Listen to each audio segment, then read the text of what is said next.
Hello, survivors. Welcome to the State of Decay 2 stream. I'm your host, Geoffrey, and we are here to talk about Update 28. We're going to be revealing it here on the stream for the very first time, and I have got a very well-qualified lineup of guests to go through a bunch of our headliner features.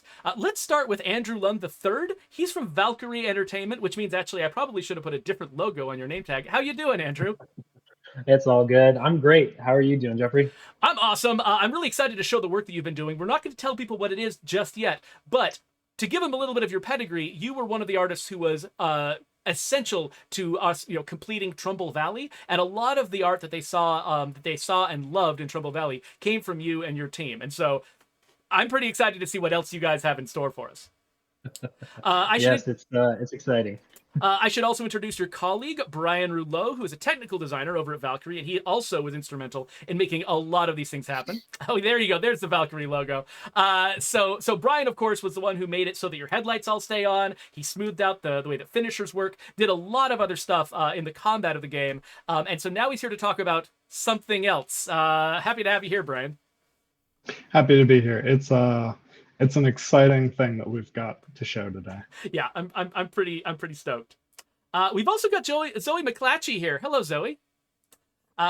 Zoe is an engineer and a technical designer on the team. She's always full of new ideas for quality of life improvements for us, and she's got something to show us today. Starting with this bird. Can you introduce your friend to us? Yep. This is Rose. She's just hanging out with me, like she always does. It's awesome to have you both on the air. And Joe Swarner, of course, is here. He is our customer advocate, and many of you might not know this, he is also a game designer. And he has got a feature that he's implemented himself, which will be a massive quality of life improvement for a lot of you, and I can't wait to get to it, but it's like the last thing we're going to talk about. So, sorry, Joe, you're going to have to wait. Oh, no. But really happy to have you on the stream. Of course, he's also the official host on every other stream, and in a couple of weeks, he's going to have even more stuff from Update 28 to share. We're not going to be revealing the entire thing today, and so you got more in store from Joe later on. And so yeah, I've got this whole panel of people here who are just itching to share what they've been working on for the past little while. But before we get started, I've got something else that I want to share, which is, a couple of weeks ago, we did this contest for Flash Fiction, where people would submit little tiny short pieces of fiction set in the State of Decay universe, accompanied with screenshots to illustrate them. And we picked 3 winners, but people in our audience really wanted to see the huge variety of different, really interesting and cool submissions that were made. So on the last stream, Joe shared a bunch of his favorites. So I want to show a couple of my favorites too before we get on to Update 28. So let me do that real quick. To give some context, by the way, so one of the sort of the razors that we used to sort of determine who was going to make the cut for the final prizes, and versus who was just going to have made awesome honorable mention type submissions, was the question of whether the weight of the storytelling was done by the image or by the text. Because this was a Flash Fiction contest, we usually gave the edge to people who, where the most of the story was actually being told in the sentence, or in the collection of sentences that they submitted. Whereas ones where it's mostly about a really amazing kick-ass screenshot that's telling the story, and the words are just a caption, those tended to get voted down a little bit further. And so a lot of these, not every single one, but a lot of these that I'm sharing are ones where I absolutely loved the screenshot, and the caption is very, very clever. But because enough of the weight of the story is being told by the image, I ended up sort of putting it down beneath a lot of the other ones that were a little bit more reliant on the text. So it's always very complicated when you get so many good submissions, trying to narrow them down to just a handful of winners. And so you have to come up with rules like this to say, okay, the ones that do this are a little bit lower than the ones that do this, and eventually you come to some winners. But there are some really, really good submissions that came in that we ended up not being able to give prizes to. Starting with this one by Adam Survives. So Adam Survives wrote this little blurb. So this looks like a perfectly normal image of somebody sitting. I think this is the farmland compound, if I'm right. Correct me if I'm wrong, Joe, if this is the farmland compound. But it looks like it. But it's got this this hanging hook in the foreground. I'm like, oh, okay, that's just a normal piece of farm equipment. No big deal. But here's his Flash Fiction. The hanging hook softly clinking, swaying gently, awaiting the condemned. So he's kind of recontextualizing this thing. Oh, this has got a little bit of a darker purpose to it than we originally thought. So it was a great submission, Andrew. It's so reliant on this image, though, that it ended up not being the winner. But you know what? there's a lot that couldn't be the winner, and this is one that I hope you're really proud of it, because we really loved it. Next on the list, this is from Bernardo Becerra, also known as La Coalición. He's one of my favorite people in our community, and he submitted this one, which, seems fairly normal. But here is the flash fiction. Too bad he never knew how good he tasted. So, when I read over the notes again that we had left, sort of like communicating over, who we were voting for and what we thought was going to win, I just wrote the word gross in all caps on this one. So I voted for it, and I loved it. But at the same time, it wasn't going to win because it's just disgusting. But thank you so much for the submission, Bernardo. We really loved it. You made a lot of laughs happen over here. Geoffrey. Yes. I particularly enjoy the sriracha and the barbecue sauce on the shelf behind him. Yes, oh, absolutely. It's the perfect touch, really. That's kind of what it takes when you're eating something you wouldn't normally. You know what? Let's move on to Brandon Nisbet. So Brandon Nisbet submitted this beautiful image of the memorial shrine that I believe is near the Church of the Ascension in Trumbull Valley. And his flash fiction was Kiara, 6 years old, blood feral. Which just gets you right in the feels, right? Like that. It's a really good one.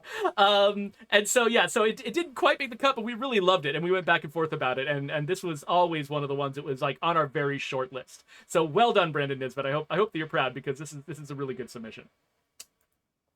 Next, we've got this one, which is submitted by Joe. I assume some other Joe, not the Joe that we have on the stream right now, because that would not be fair if you submitted to the contest. But this one, actually, one of the reasons I liked it was because it made the exact same joke that I was making the entire last stream that I hosted, which was, so here's his story. The survivors came back with plenty of candy this Halloween. Since that's the exact same joke that I had in mind for the stream, it made me extra love this one. And actually, I realized that I probably should have used this as one of the thumbnails for the last stream, and I just forgot about it at the time that I did it. But really good submission, Joe. I was really entertained by this. And then finally, this one is by Noah Osborne. So Noah Osborne's line here is, outnumbered, surrounded, overwhelmed, 13 bullets, but it only takes one.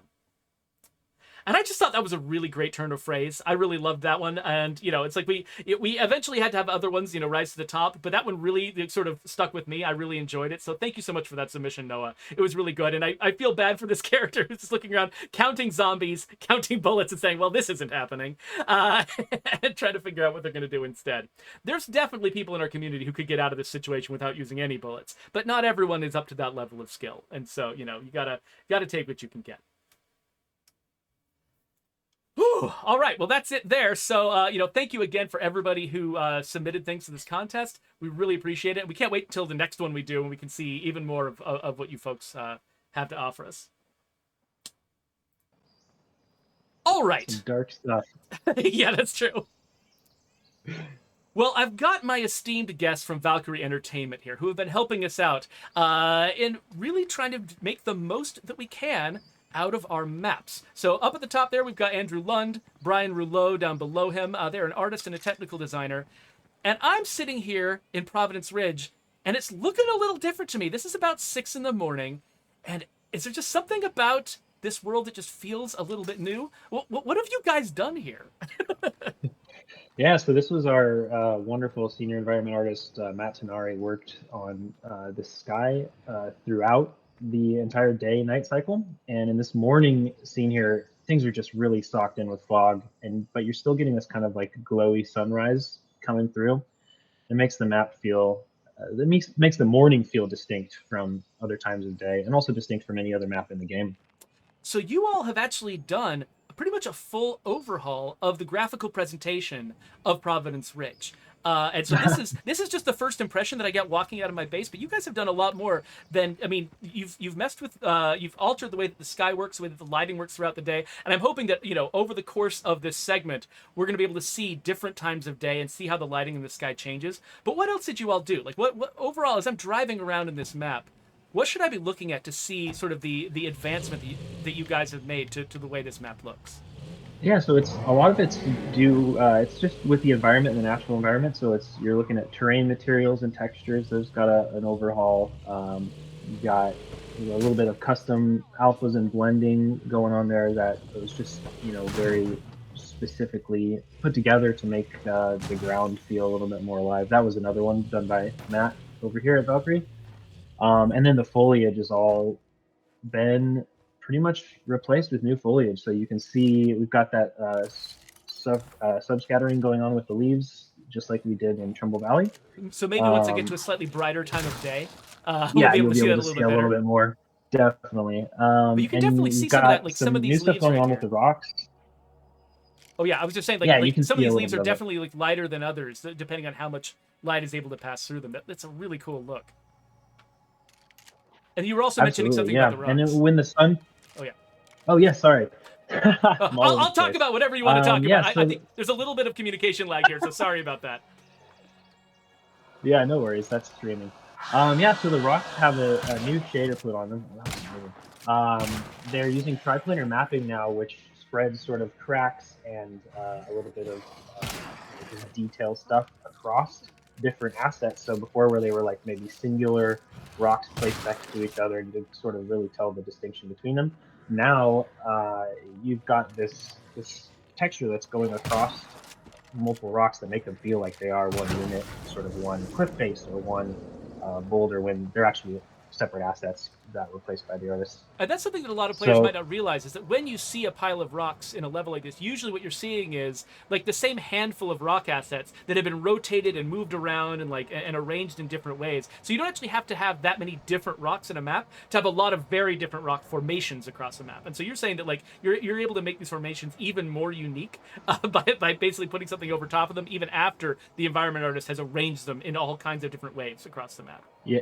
Yes, absolutely. It just feels more believable, like everything's sculpted out of one cliff face rather than a lot of just separate parts coming together. So that's something that's happened with the rocks. They also have a little bit of like moss and different texturing on the top of the rocks versus the vertical sides. So you get this sense of like, it's just weathering. It's just more like real life, where you would have moss growing on horizontal surfaces that are often wet, and on vertical surfaces you wouldn't so much. So that's just a natural occurring thing that we try to bring into the map to help it feel a little bit better. A time sensitive request from Yes. Oddly Lemon Me. Can you drive by a plague heart so that we can see how the mist and the fog play together? Oh sure.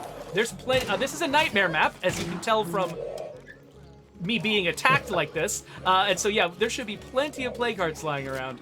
I'm gonna get in this car and see if the car can survive the zombies all glomming onto it real fast. Come on. Get off. There we go. A question to field for the Valkyrie folks, because I don't think you guys messed with the day-night cycle. But are the days still an hour and a half long? Yeah, we didn't change the time. None of the timing. It's just what you see in the sky. Look at this mist as you're going up this sort of like this kind of switchback trail up past all the logging. It's just, you can see the layers of the mountain sort of rising in the background. That's so cool. Yeah, the silhouetted layers, that's something that's really nice about this morning time. Oh, oops. See, I'm going to head up, I believe I'm pointed at the correct road. Yes, I'm going to head up this road. There's some plague hearts up near the starting area, and there's also a lot of foliage up there, which could give us sort of a better window into how much better a lot of this stuff can look now. Again, you can see more of these rocks here too, with like the moss on top and the cracks running through them. Yep, and another thing to note too on this map, so we had a ton of blackberry bushes in here before, and we actually swapped those out for a slightly different kind of bush that covered the same footprint. We went with more of a salal bush, so it also gives the map just a different, just a little bit different things all over the place to separate it from some of the other maps, and especially the Cascade Hills map and Providence Ridge are, a little bit similar, so we tried to like push things in more towards the original art direction and get those two maps to be just feeling different. So as I'm driving through this area, it's this morning period is going to last for a little while. Let me switch into more of a noon. So you'll notice that the fog has cleared up a ton. But now the fog and the mist can't play together, Geoffrey. Oh, that's true. We didn't actually do the thing that Oddly wanted. Hold on a second. I can make that happen. I got all the cheats. Okay, so here we are in the foggy morning, cool. And you still got the plague particulate in the air. Oh, and a feral. Hello, sir. Oh, 3 ferals because we can't have nice things. Drive! No, no, no, no, no.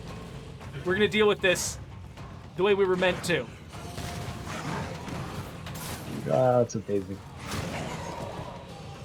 Yeah, the fog and the blood plague effect, they seem to work quite well together. It's almost like an ashy, just nasty, just very dead thing that's happening. I'm Your absolutely car is destroying messed this car. up. We got him. We got him. We're good. Oh, but there's more zombies everywhere. There's always more zombies. You're a heck of a lot better at this game than I am. Well, if Joe was running this, we wouldn't even be in this situation. Fair.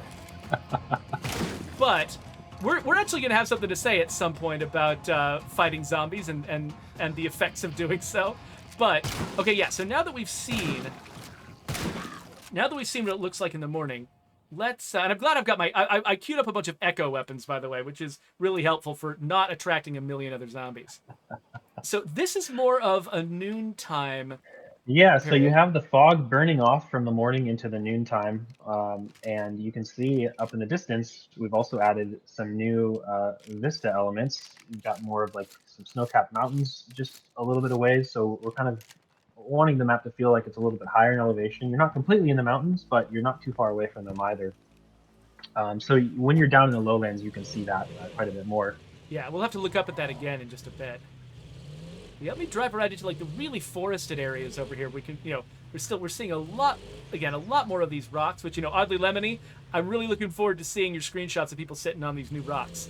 And then we've got all these evergreen trees, which, I'm really curious, what it's been like working with sort of your tree building tools, because you've been employing some newer versions of the sort of the tree building middleware that we've been using, and what's the process like for you all of taking an older tree and replacing it with a newer tree?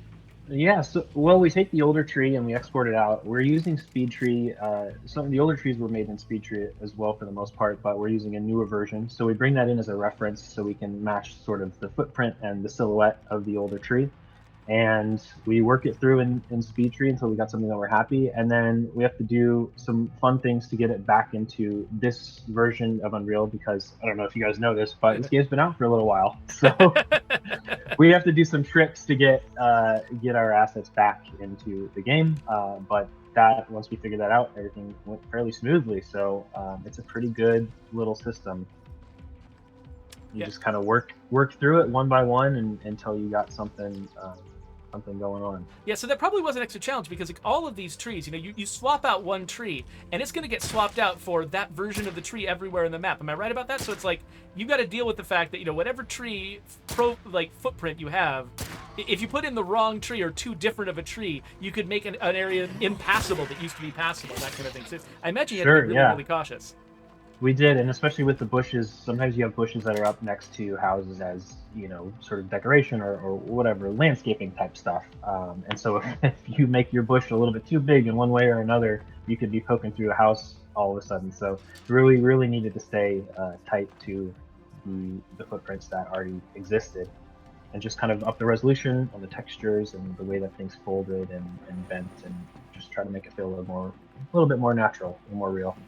So I thought I'd get high up a little bit just so we could see the vista in the background a little bit better, because there's, it is really hard to see some of this stuff through the trees until you get up high. But once you do, there's really just a sense of scale and grandeur that you get from swapping out this stuff that's in the distance. Continues. We saw a really similar thing in Trumbull Valley, because Heartland had one version of this vista, and then you guys really sort of upped the ante when it came to sort of giving it a sense of scale and grandeur. Are you using the same kinds of forced perspective tricks and things like that here to make everything feel bigger than it is? Yeah, there's a little bit of that. There's less here than there is in Trumbull Valley. With Trumbull Valley, we had Mount Tanner that was so large and looming. Here we've kind of just got a general sort of mountain range in the distance, so it's not like a huge peak. But with Mount Tanner, we wanted it right on top of you. And if you see that the tree kind of coming apart there, that's the wind. We did notice that, and we're gonna dial that back. So La Coalición has a question. He wants to know, is it just Providence Ridge that these upgrades are going into in Update 28, or is it all of the maps? It is just Providence Ridge.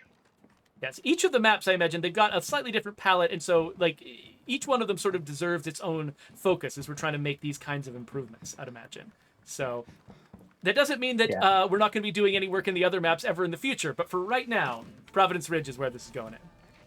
Yeah, you gotta allocate your resources. This is the starter map. This is where people come after the tutorial. So this one's pretty important. Well, we've looked at the morning, and we've looked at the afternoon. Get some sunset. Let's start getting into the sunset. But we're gonna treat like I'm probably gonna cut a segment right here, talking about sort of the overall changes to the map. And so, actually, one more thing before we get into sunset, I didn't really talk about the terrain, because I think probably the biggest bullet points for the changes, the improvements you guys made. Oh, I gotta deal with this guy real quick before he causes a problem. All right. The trees are huge, the rocks are huge, the vista is huge, and of course, the lighting that you guys did across the map is huge. But you also messed with the terrain. I really wanted to call that out and ask you to what it is that you did to sort of improve the way that sort of the ground looks and feels. Yeah, so this was Matt Tenari again. He did an incredible job getting into substance and Quixel and making new textures and then not just that, but making new custom alphas, doing a lot of very specific things in different places to have the different materials blend into one another. So your dirt blends into your gravel, and your rocks from that are actual meshes blend into the terrain a little bit better. And then also the grass underlying the actual grass meshes. So he did a lot of work with that, and especially focused on the blending of the elements together. Yeah, there's a lot of subtle things because everyone could sort of remember like in earlier eras of 3D art, you'd just be able to see a tiling texture on the ground that just would be really obvious. It's almost like you're on a kitchen floor covered in tiles, or like MC Escher tessellations or something like that. But what the work that you guys are doing here is really sort of taking a lot of consistent pieces but blending them together in ways that make it feel much more natural and much less like somebody just tiled something across the entire world, right? Yeah, exactly. So it's quite a trick and a feat to get. Again, this is a game's been around for a minute, so getting everything into this version of Unreal is a bit of a trick, but he's doing a great job with it. Well, this is all really, really gorgeous. And so we're going to switch over into nighttime, but while we can still see it, I mean, I hope everyone really can show you some enthusiasm in the chat for how gorgeous a lot of these changes that you've made to Providence Ridge really are. Love the snow. Just love the snow. Up there in the background, yeah, totally. Oh, yeah. Making me look forward to this winter. All right, well, let's see here. Gotta use my cheats. Okay, we've seen this place during the day. Let's see what it looks like as the sun starts to set. So I'm going to take a little drive to the west of the starter area here in Providence Ridge, and we're going to get a look at the sky during the sunset, and maybe a little bit more. Let's try not to hit any bloaters along the way. That'd be really great. That would kind of cut my plans short a little bit. But I've actually already claimed a couple of sites down this way. You can see here that I actually own this substation. This is my power station. This is my cell tower. And Brian, do you see something different? Something that's changed a little bit? Yeah, it seems as though it's lit up. It's probably because you've outposted this place. You've claimed this site as yours. That is right. So this is actually true. Pretty much any site. Well, there's a few restrictions, but pretty much any site that is the long-term home of an enclave or an outpost that you've claimed yourself is going to get this treatment. And so you can see, like, this looks like humans actually want to live and work here. They've made it a place where they want to live. They're not just going to be standing around in the darkness anymore. And so this has now become a really nice place for me to look at the sunset. So yeah, go. You were about to say something, Brian. Yeah, sorry for interrupting. Oh, no, go ahead. So one thing that we at Valkyrie noticed as we started working with y'all over at Undead Labs was when an enclave claims a site, when they claim a building as theirs and they set up shop and they're going to be living there for a while, it's a little odd to just see 3-5 people standing around in the dark, especially with some of the like trash on the floor, some overturned chairs and whatnot. Dead bodies everywhere. So one thing that we wanted to do, and we were finally able to get in after quite a while working on. Yeah, because you guys have been working on this in the background for a very long time. Yeah, because it's a lot of work. I mean, there's a lot of sites in this world that enclaves can settle in. Yes, I'll get into that. I think we've been working on it in the background since around March, maybe April. It's around there. But this is a global change. It'll affect all maps when this goes out, when this is live. So not just Providence Ridge. People will see this everywhere. Not just Providence Ridge. This is Providence Ridge, Trumbull Valley. This is Meager Valley, everywhere, across the board, because this is a system change. Effectively, when you claim an outpost or if an enclave takes a location, the majority of them will have a lighting treatment that comes in with the enclave. Whether it be some lights getting added, some lights turning on, turning over some chairs that were scattered on the floor, some cleanup to make it look more lived in. That was kind of the whole goal, is to make it seem like this is actually a place people exist in and want to kind of settle down in. So obviously we had to find all of these locations. Turns out there were around, and Andrew can correct me on this if I'm wrong, but there were around 170, 180 of these individual places that we had to, one by one, light and update. Yes, there is a beer sign. This is my favorite light in the game, the beer sign. Yeah. So players have been asking for this for a really long time. They've been saying, it's weird that enclaves hang around in the dark all day. We would really love to see them turn on the lights, but it's not as simple as just flipping a switch, right? Like you had to open up so many buildings and go through and make them lightable.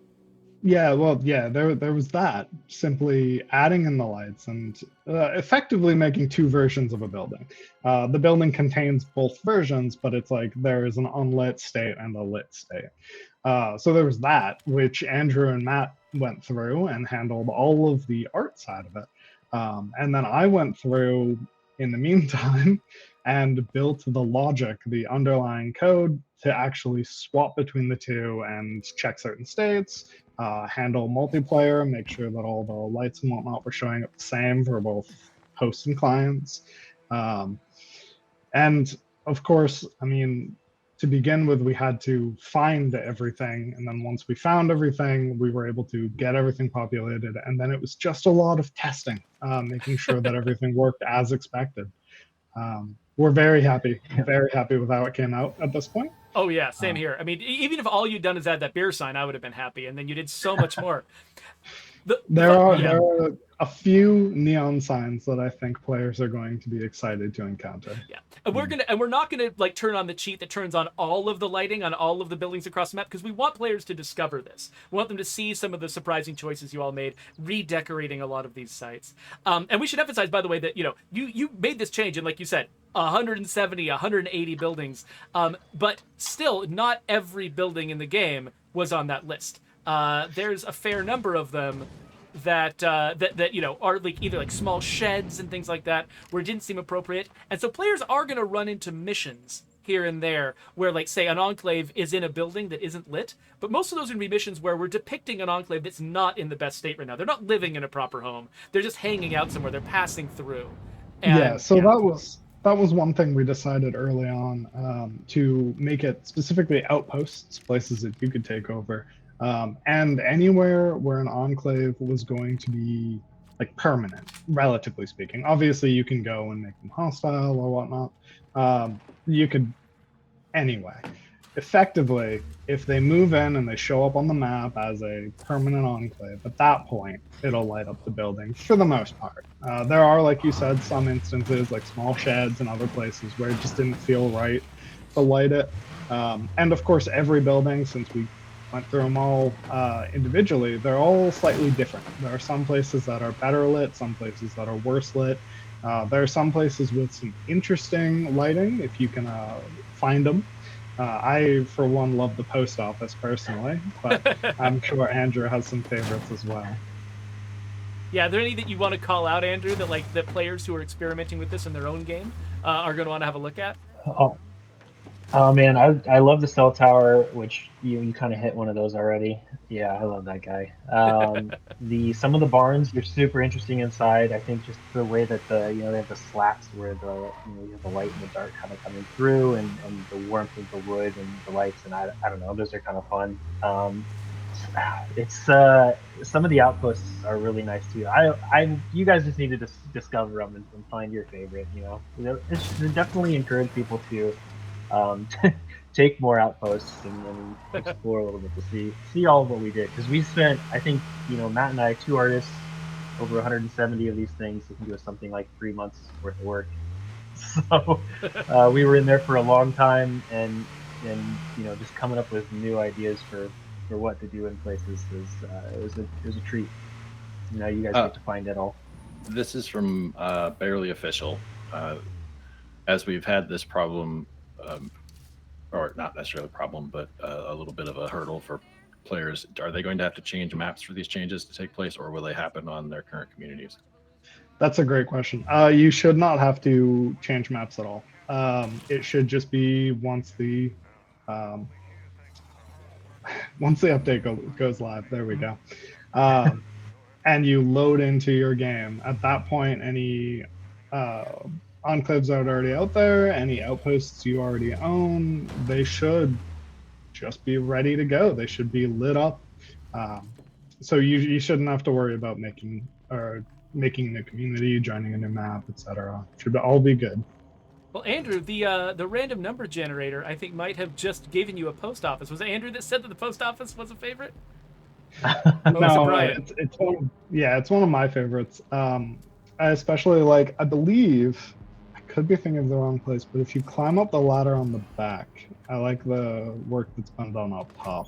Okay, yeah, let's check it out. I know what you're talking about. Yeah, you do. Oh, look at this. We got a bunch of little lights strung up around a garden. We got a burning barrel over people.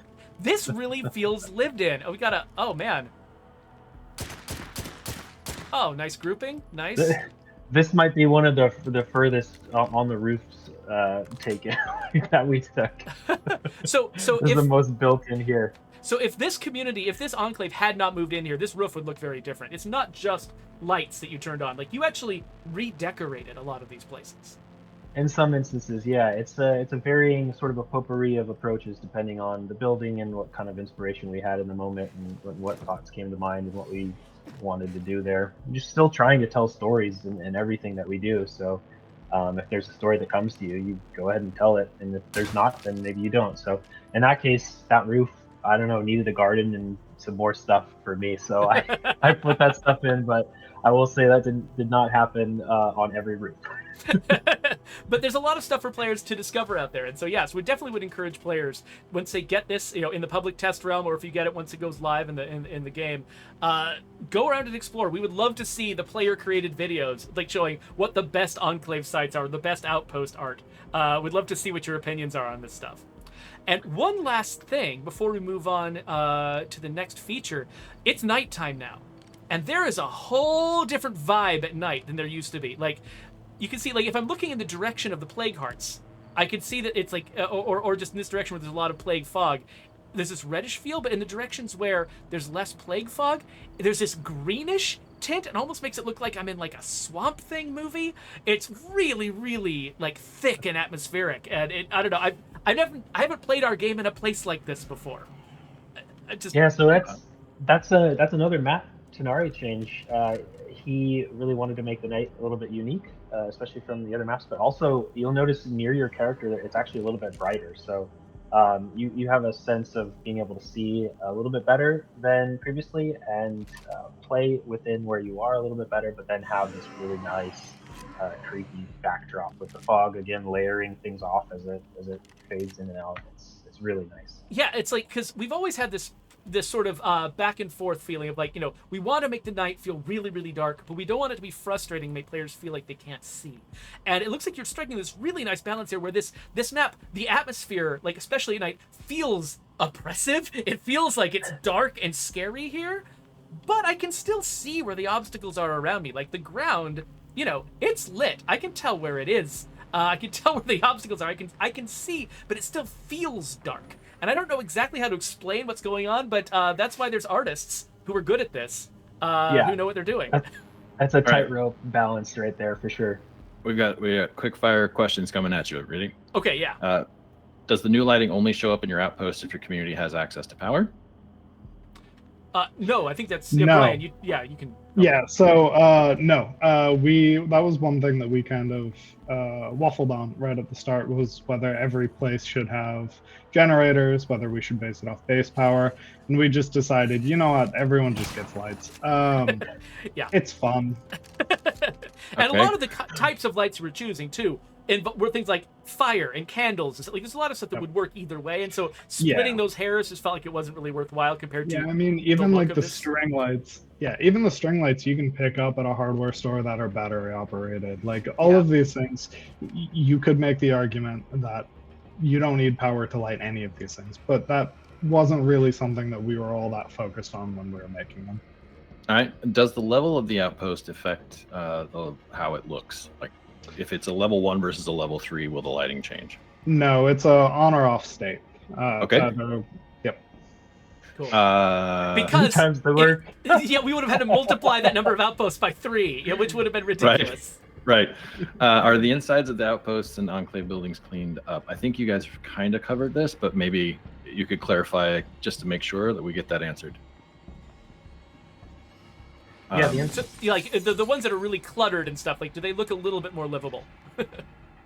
Yeah, the intent was to sort of clean it up a little bit, but again, it's varying states in different buildings, so some will be cleaner than others. And it's like all about trying to tell that story and leave some story in there. If we completely cleaned the entire building, then you just have, a building when you're going to like a home sale, something like that. That's not very interesting. So it's a little both.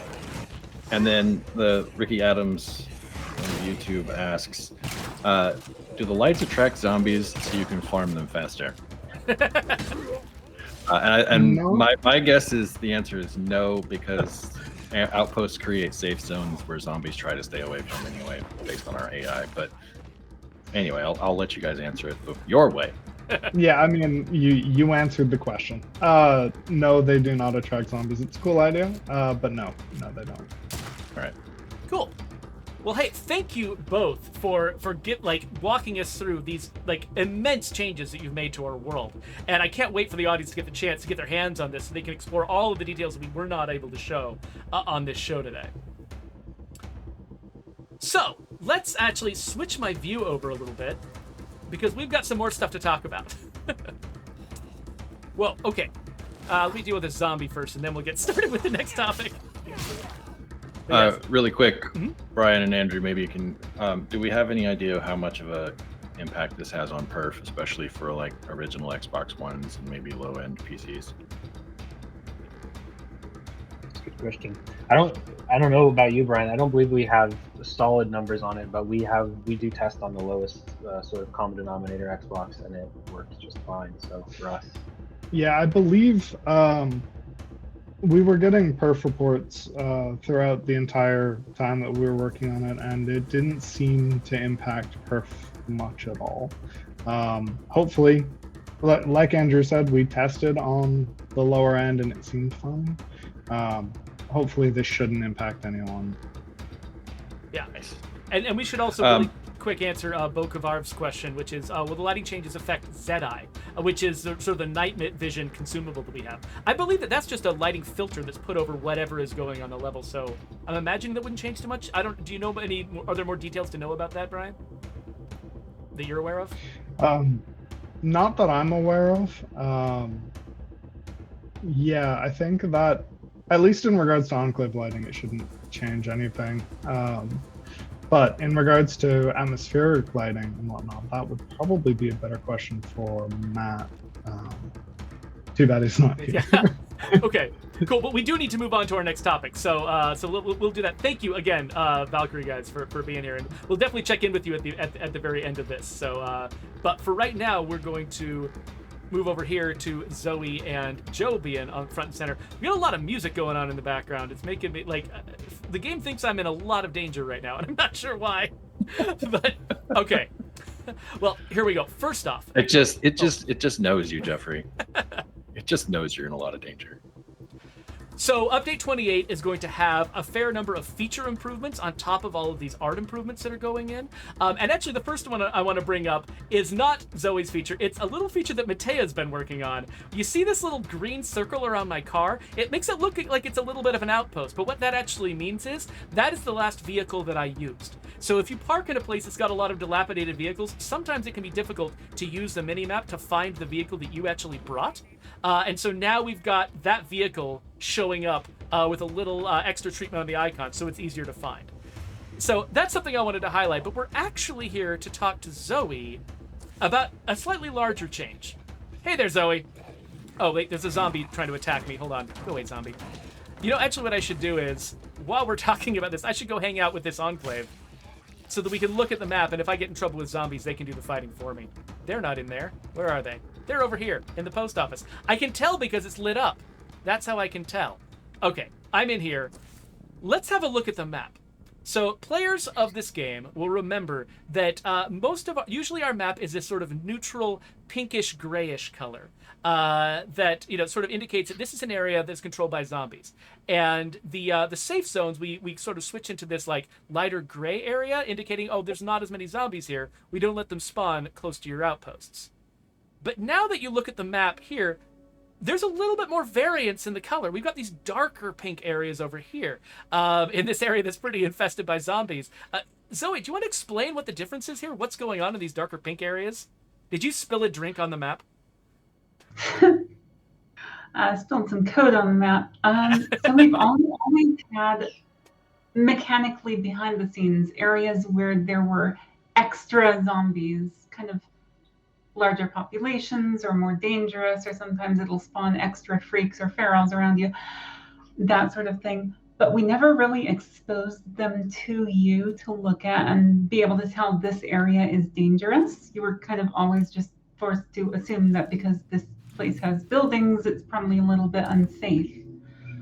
So this snap treatment is basically a way to expose that information to you visually and say, areas where there are more zombies, regardless of what kind there are going to be lit up brighter red, so you know what kind of danger you're getting into. That makes a lot of sense. It's kind of, we've sort of made a little bit of a philosophy shift on the team where, there's a lot of parts of the game where we were trying to sort of simulate things behind the scenes and leave them mysterious to the player so that they never quite know what's going on. And we were imagining, I think early on, that would help, contribute to the sense of surprise and horror and uncertainty. But in the end, I think that it actually, one of the sort of the rules of suspense that people learn about, when they're studying how to make films and things like that, for instance, is the idea that, your audience actually can feel more suspense sometimes when they know more about what's going on, when they understand how the world works. And so, for instance, I actually feel a little bit more intimidated. Like right now I'm driving towards this area that's got all these infestations. I'm a little more intimidated now that I know that this is in a dark, like wine pink area where I'm probably going to run into more zombies than I would otherwise.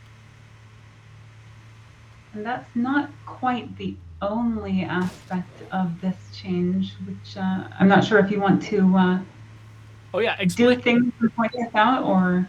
Oh yeah, no, go explain anything you want. I'm just headed down to that area because it's probably the best area to start going and seeing the zombie populations and start fighting with them and messing with them.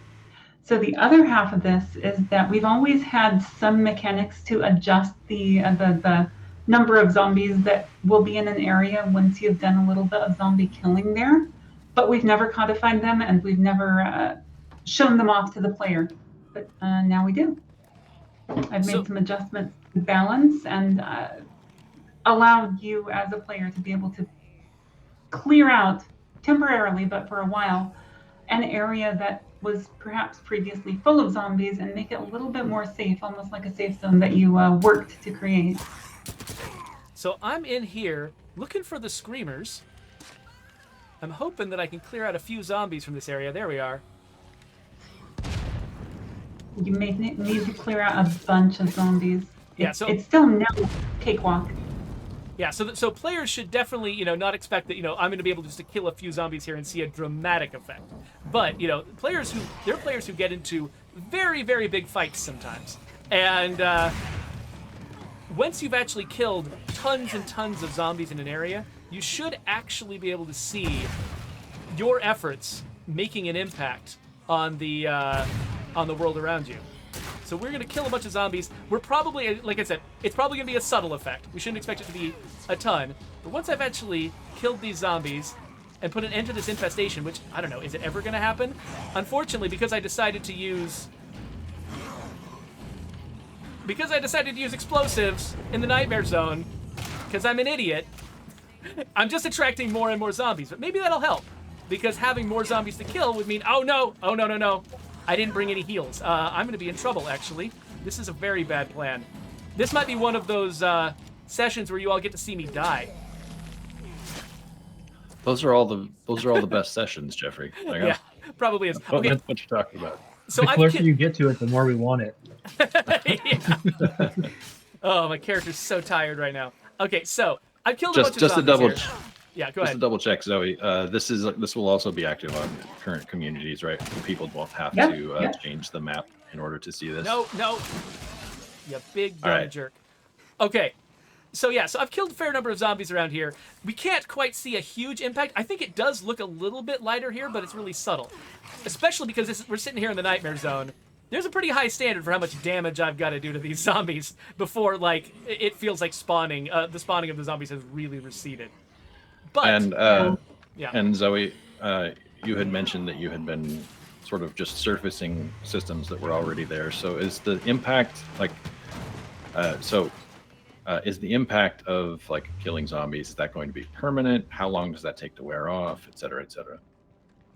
It's a little bit tuned based on difficulty, because I didn't want to take away from the masochistic tendencies of our most fearless players. But for most difficulties, you'll see this last for hours versus the half an hour at most minutes that clearing a safe zone around an outpost would normally last. And it'll persist across your save games as well. So you can come back and after clearing out a place and it'll still be cleared. Yeah, that's actually that's a pretty big change, actually, because it used to be that basically you'd leave the game and come back, and basically all the zombies are starting at square one again. Whereas now all that information is going to persist, and and you can sort of make a difference in an area and have that difference continue to matter, which is really cool. And hopefully that also answers Sunny Games' question, which was how does this affect the higher difficulties? Basically, what I heard is that the higher the difficulty, the smaller the safe zone is, or the safe time. And the longer it takes to get there. So you have to do more work to reduce the population in an area, and then it doesn't stay low for as long compared to the lower difficulties. That's what you're saying? Mm-hmm. Cool. Yeah, so La Coalition was asking if the impact is going to be permanent, and no, it will eventually trickle back in, but depending on what difficulty you're playing at, the rate is gonna change. By the way, go ahead. Also, still lots of love for the changes for the fog, and as people catch up on the rest of the video. So. Yeah, that's right. Yeah, folks are just There's folks who are just joining us who are noticing how different the atmosphere is. So the folks in Valkyrie in the background should still feel good about the positive reception that they're getting for their work. I should also point out, by the way, that by sheer luck, as I was rolling up this community that we was going to use to demonstrate these features, I happened to get a character who's named after Brian Menard. This is No Breaks Menard over here. So he's the leader of my community. And I just wanted to point that out because I thought Brian would find that amusing, that out of sheer luck, I managed to get his character. So we're getting weird questions in the chat now. Bokavar wants to know, will we get to know what the plague walls taste like? There's some radio chatter about people eating them, LOL. Mm. So I don't think I don't think Tressie was talking about people actually eating the plague hearts. I thought she was talking about just growing food around them, or you know what? I'm not going to hazard a guess what was going on in that map. The longest pig. Yo, yikes. Cool. Well, yeah. Well, thank you for giving us a tour of this, Zoe. I'm really interested in seeing what players think of it as they sort of run around and get into some of the massive conflagrations with zombies that they get into sometimes. Seeing the effects on the map and getting feedback from them, especially in the public test realm, about how that feels and how it's balanced, so that we can keep tuning it and respond to that feedback.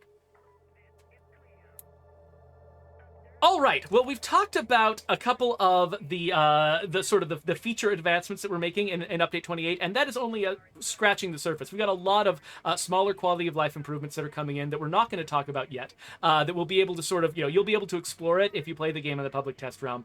One thing we definitely want to call out though that might be a little bit harder for players to sort of notice up front.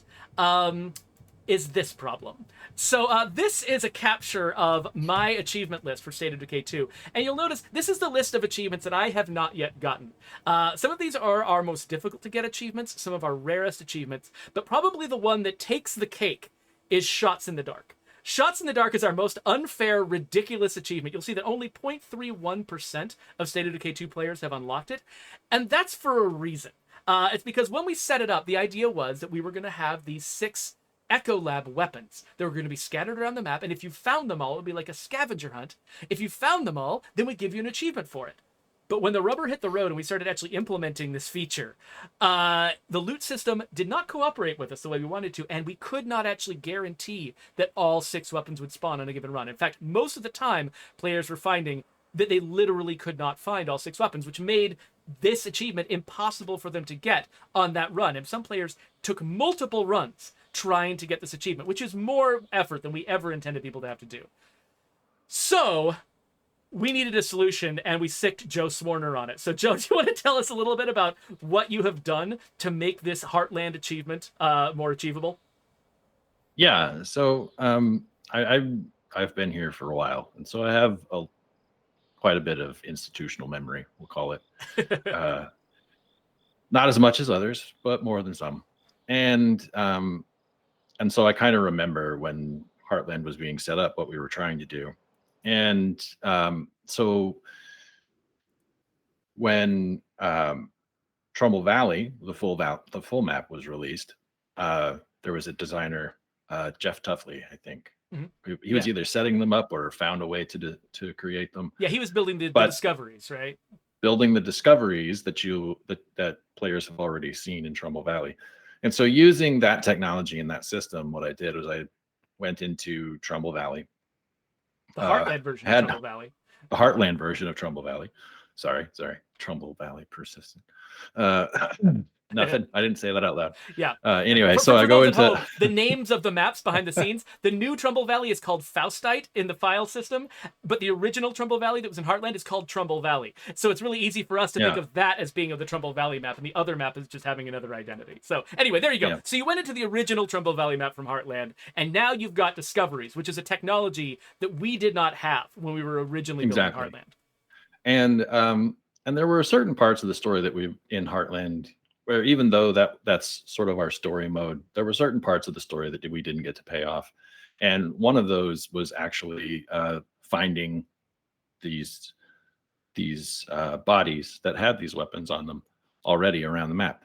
And so essentially what I did is using the technology that had been developed to tell better stories in the latest release of the full Trumbull Valley map in the main game. I took that back into Heartland, created some very similar discovery type things for players to go around in the sandbox and find on their own, and recreated in a system that works, cross his fingers, in a system that works. Like the original plan we had for like what that experience was supposed to be like. Put the original plan back in with, with a few flourishes of my own, but for the most part, it's a scavenger hunt. So, when you get your hands on it, I don't want to spoil anything. Exactly. But I also have a huge huge thanks to say to Zoe, because she helped fix the achievement. There was a weird bug, and she submitted the fix, I think, today.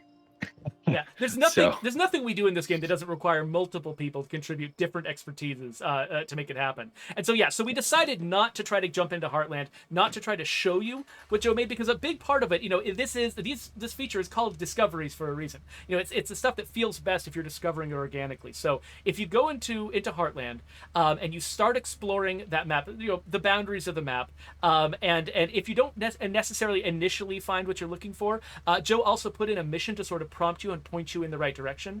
If you get to a certain point in the story and you haven't yet found these discoveries, we'll give you a little bit of a kick in the pants to go in the right direction. But yeah, it's a scavenger hunt with a story behind it. And I'm still polishing a bit. There's also a mission that lets you know when you've gotten the last one. So, and then anyway. Yeah, so we're really looking forward for players, getting into the public test realm, checking this out. And actually, there's one more thing. We are running out of time. I just realized how close we are to the end of the wire. So let's quickly move on to show one last addition that's going into Update 28. Also, a big shout out to Brant, who did the art. All right, so... So, Joe, as our customer advocate, you have, it's your job to sort of deal with all of the things that go wrong with this game. And I know one problem that we've been having for a while is going all the way back to the initial release of the game. If people bought the Ultimate Edition of State of Decay 2, there was certain content that they were supposed to get access to. There were certain, radio call-ins, vehicles, weapons, supplies that they were supposed to get access to. But this was actually one of the biggest headaches you've had to deal with. Is that right? Yeah, basically since the release of Juggernaut Edition, we've had some difficulties because of all of the changes that took place and all of the things that we were going to be including in the Juggernaut Edition. We basically had to reconfigure how the DLC worked on the store side. And what that meant was that for some people, they wouldn't be getting access to some of the content that they had paid for, which is always bad business, right? Yeah, exactly. When you've collected people's money, you want to make sure that they have access to everything that they've paid for. And, I was able to troubleshoot probably 90 to 95% of this for people. But there were still some people out there who have paid for this content that were unable to access it, despite all of our best efforts at troubleshooting and reconfiguring things and working with the store team to try to get this fixed. And so, can I? Yes, go ahead. Announce it. Okay. All right. So, what we're doing is that in Update 28, all players, because we haven't been able to solve this for everybody who paid for it, we're going to give it out to all players who have this game.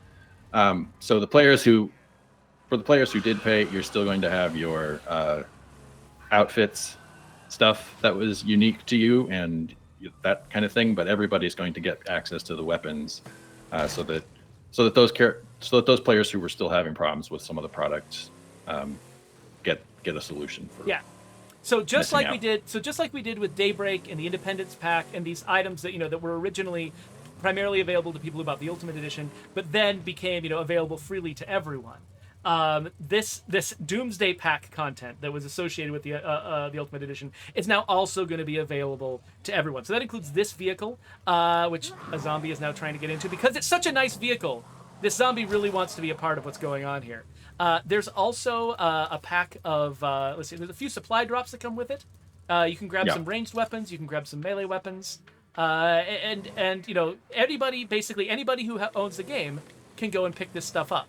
But yeah, so Joe pointed out that there were some new rewards that we added with the outfit system when Juggernaut came out that was designed to sort of give people who had originally bought the Ultimate Edition something unique and special as a thank you, which were there's a particular jacket, there's a particular helmet that are still meant to be unique. However, I should tell people that when this goes into the public test realm, we actually made a mistake and unlocked those for everyone as well. So when you're playing in the public test realm, you're going to see that you've got those special Ultimate Edition outfits unlocked for you.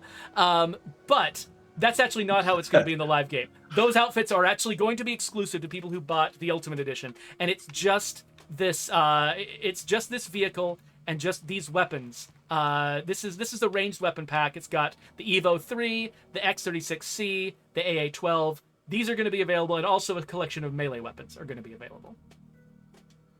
Oh, maybe that's a good advertisement for people to go out and buy the Steam version so that they can get in the beta. Yeah, or the public. true. I'm sorry, the public test realm, because I think once those are put on your account, they can't be taken away. So we did just get a question from La Coalición, who wants to know if Update 28 is going to contain fixes for some of the mistaken Spanish translations that have been in older builds of the game. And so Patrick, our product director, has just answered that question in our chat. He says yes, and hopefully, let's see here. Oh yeah, so we're still in the process of testing some fixes to the localization before the final update goes live. But yes, our Loc team has been made aware of the things that Coalición has been bringing up repeatedly. For the past little while, he's been reporting all of the problems that he and his followers have been noticing, and we've taken all of that to heart and we've given it to the Loc team. And so yeah, they are in progress on some corrections, and they've made some, and so we're going to try to get as many fixes to that as we can into update 28. So all right, so we are out of time. So I just really want to thank all of our guests for coming in here. Let me just start with Andrew. Andrew Lund, thank you so much for all of the work that you put into Providence Ridge and into Trumbull Valley, making these places look better. I can't wait to see what you and your team do next. Thank you so much for being here. And you're muted. I'm so sorry. Thank you so much for having us on. It was so polite of you to mute yourself while the rest of us were talking. And so yeah, nothing but appreciation for that. Brian Rouleau, thank you also for being here. Thanks for having me. It's been exciting to work on. Yeah, every time I go and visit an enclave and see that they've turned the lights on, I'm going to thank you quietly in my heart. Zoe McClatchy, thank you so much for being here as well. Oh, you and Rose. I really appreciate both of you being here, and also it's going to be a lot of fun to be able to see my impact on the map as I'm killing zombies. Yeah, I'm looking forward to seeing what players think of this and the impact you can make. Also, sorry about Penny. That's just fine. Goodbye, Penny. And also, thank you, Joe, for coming here. For I'm really excited to have you joining the design team and taking a lot of the creative skills that you've had this whole time and putting it to work, fixing stuff and adding new experiences for the players. So I can't wait to see what the players think of this new scavenger hunt you've added to Heartland and everything else you do in the future. Well, I mean, thank you, Geoffrey. I mean, it's not everywhere where you get a chance to grow professionally into something that you're not actively going in. And, so thanks to you, thanks to the Undead Labs team, thanks to everybody here. It's a great team to be part of. And it's a great team for all the folks out there to keep supporting. We love you. We couldn't do this without you. And anyway, thanks. All right. So with that said, a lot of you are probably wondering, what's next? When is this going to be joining, hitting the public test realm? So I can't say that it's available right this second, but we are in the process of uploading it. So keep checking your Steam. If you've got this game on Steam, keep checking for an update. And if you want to get involved in the public test realm, help us test these features as they're first introduced to their initial test audience. We would love to get your feedback. So please keep watching Steam. It's going to be landing very, very soon. And in the meantime, we're doing this stream again in another 2 weeks, like we always do. Joe Swarner is going to be hosting it on December 6th. The Stay Frosty pack will have just come out, and we'll probably have even more to reveal about what is going into Update 28. So, I can't wait to see how that goes. And also, in the meantime, by the way, next week, of course, on the off weeks, we host members of our community. Boogerlicious is going to be the person that we're hosting on Monday. And congratulations on making me say the word Boogerlicious live on the air. That was really fun for me. And with that, I guess we're going to awkwardly get out of here. So we got 20 seconds of we're still live, but no one can see us. And they're just looking at a weird bloater.